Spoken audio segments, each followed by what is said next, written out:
live. Selenke no. SOMPA FM live. First then can take off. Okay. Until SOMPA FM live. Until channel so na catch the wood near say ya papa ewo bono owo sunyan our SOMPA FM. Na join me on Facebook no TikTok no bibia ye adwuma ewo ho. Tia na wa hye no enso. Yedi eye esom no ho enkomo. Papa ansa na meba esonom ho enkom waka asem ma me father portion ansa na memra mo practices and lifestyle bi mo nte wase ene mo practices no amanfo bi nim fu se ya no mbodin no se na we mu kura no omunye courtfo omunye ocourtfo na the way musisom no but waka asem bi mpese wo claim ho kakra efa papa na obo ne din no Shopalpat good wa bakosa na o kan ne kire se yehu ni said that say na obeye say na obeye nti in reality no ewo ho se me na napoko ye wo me na se na me ma me no papa pa on betimi yehu no abusa se wo na napoko obeye say is it reality? Yes, in fact I na yeta tu fukura say obi bia no wo ye nipa enu kwan say wotena se ya wa abra wonnim no ma efa wo. In fact, enam say yenye nyankopon nti no wontimi hu bibia about you. Okay. But there are few cardinal things in your life you should be able to know. Yes, for instance, ya wo you be adwuma. Enya adwuma bia na wo ya obetumi adi. Based on your star, no destiny, you adwuma poten wo ya obetumi adi. You should be able to know. Yes. Ebi ameken ya wo no, wo dia na say o man temu na obetena o country mu na obetena di o tukwan ko ba bia emwa wo emfa ntimen we still time ewo ho. Yes, saa so na bia ewo mu se wo de wo yie die no enya ade a wo kurum ewo country be se wo tukwan kwanse na wadi. Okay, obi wo ha se wo destiny ne say se wo show bia se di adwuma enye yie se wanka se wo ye wadwuma. Okay, obi se wo wa obi wadwuma wo ye den enye se biri bia no se obi ase di adwuma. Okay, obi wo ha so be ware mpa ebi oba we na be ma to say na betima ware no. Okay, some information we ni na information na ese obi ehunu. For instance, wo honam dua we no ya ade be na e betete wa abrabom. Yes, se esi ne be kun ese wo hu ya ade be na betete honam dua na nka say honam dua kwa na ba bia wo de no weak points wo. Okay, de bia wo de e wuti ni wani na be hawo ana e wakoma ebi wakoma na be hawo ebi pa wa nine na be hawo ebi awuyam. Nti no at least no ha say wo ye hunuru na wutu na mo. Nti the American me kire ne say ye wo informations bi mo ha e be hia. For instance, wa wo bucket wa obi ya wo ne ba obeso ye doctor obeso ye say because ye nim adwuma bi ase society no wo din bi wo ho ba bia wo ba na nya adwuma ye beboa no ndu hu ne da achi a utumu guide no say course obey wo school knowing very well say be me bai onyi adwuma no obetimi aye no course obey guide say onya ne ye course a beboa na ma be na adwuma say oye no many people obetimi akọ school mpese me kira de ba ade che na emam obi no ye carpenter because say enya no na beboa wo. Okay, nti right from beginning na hu say me buy carpenter na beboa no a anko wasting the time anko tena training colleges anko technical school easy. The American say people should understand abrabo mu no ye hear this guide na nyankopon so no ombo ye nifra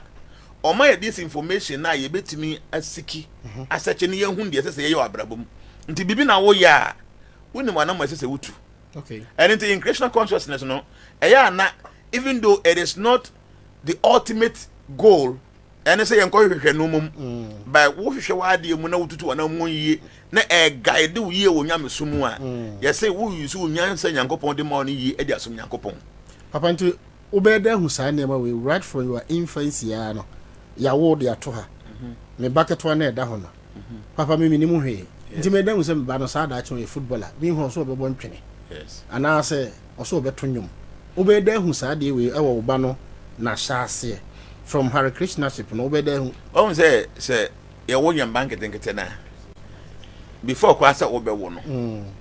as ma many papa no obekọ antenatal hospitals sure doctor for no na e wo mfidie tim hwehwe honamdue hu say oba no de yefunu kura no ebia ne position no ye. Okay, and then ebi ade bi enkoyi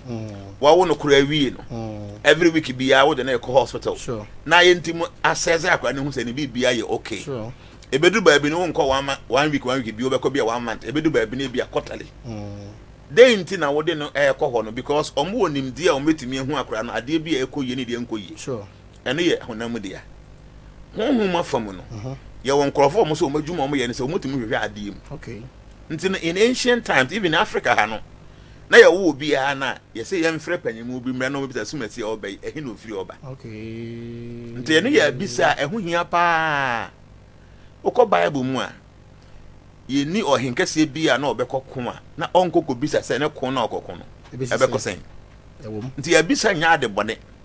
na emu mo hu se original money ene counterfeit money no eya na ese sure nti wan hwe yi a seti bi a no beka se we nye se wonim na akwan yi a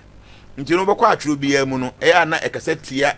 abisa basa emfiri nyankopon sure ba bisa efiri nyankopon no body bi anim yani nti no te se me wo me ba bia na I will find out se me ba we no den obetimi aye especially ba adwuma se mu akora we ni suit sen you will be any su won hye no se won kora nketenkete mi ansa wo fie obi a wo 3 years but omudi agro no ba ko okura mango mi ansa obese ni na abo no bo o ma obi a na ne bu oye obesu sisi a ba obi su da mango mi ansa onya odi bi ama ne nua sure they are all 3 years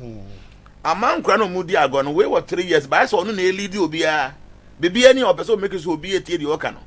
nti obi anya ne destiny odi basase so okay ti ye good so ye parent a obetimi hu nkura no ahyase okay ne said the yankopon de bo mo no wetimi a guide omo ye because many a times no ye de yete pem sa bre ansa na ye lucky a yakoto kwan no base ye hu kwan no ba bi ese fantam a na all the troubles ni nya ne that to nche ne yetimi focus your attention more o yankopon nti ye hia se wo ba no wo be find out men ka se ko bosum bi so so ye Kristo ni a we are ceremony amen kase kosofo bi ho because within every religion you won krofo a omusa na mo mutimi ye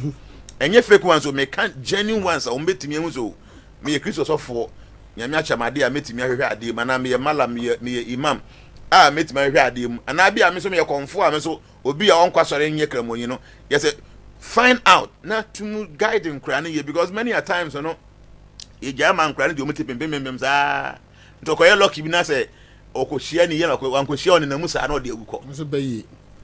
wan say bibia na de bayi because many a times na mistakes ayeye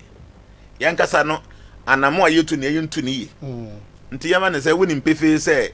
from best August consume nto and from October consume nto na wo twen na that na bayi afu na wonye irrigation a wo ye de say bewu ne ko wi a wo say bayi fa na mam tomatoes na wu that time nsuo nto nti one way your mistake na wa go dua no ba ya ntimi anye yi so nimdie yesi tumi nimdie you tumi knowledge is power nti unya nimdie about life a etimi ma control hu properly nti yes ebe hia say o ba obe find out akra we no then obetimi aye then and the cry empe mpo eba say obeya adwuma be mpa na oye obetimi adi yi hu ni nyina na watimi dia guide akra na properly the education those things are there like I'm saying, you know, that is not the ultimate goal. The ultimate goal is say yebetimi aben yankopon ya sum yankopon yi. By abrabo man kasa no, we need to know our left from our right. Na yenye mistake will be wa abrabo. Yane Dumasua Nkosuohene Nana Ayebiafo Jnana ena edi eye enkomo no. Obi twen se na de munko Dumasua yebekọ ho. Na toboase ni yenwura na misconceptions no ya doso na oyedien no bese nnemma hunu nipa oyo na afi wahunu nipa aya ewonu mu no na yehunu saa ade we se no na yehwe som na owo mu no mo practices no lifestyle good ni yemfa toto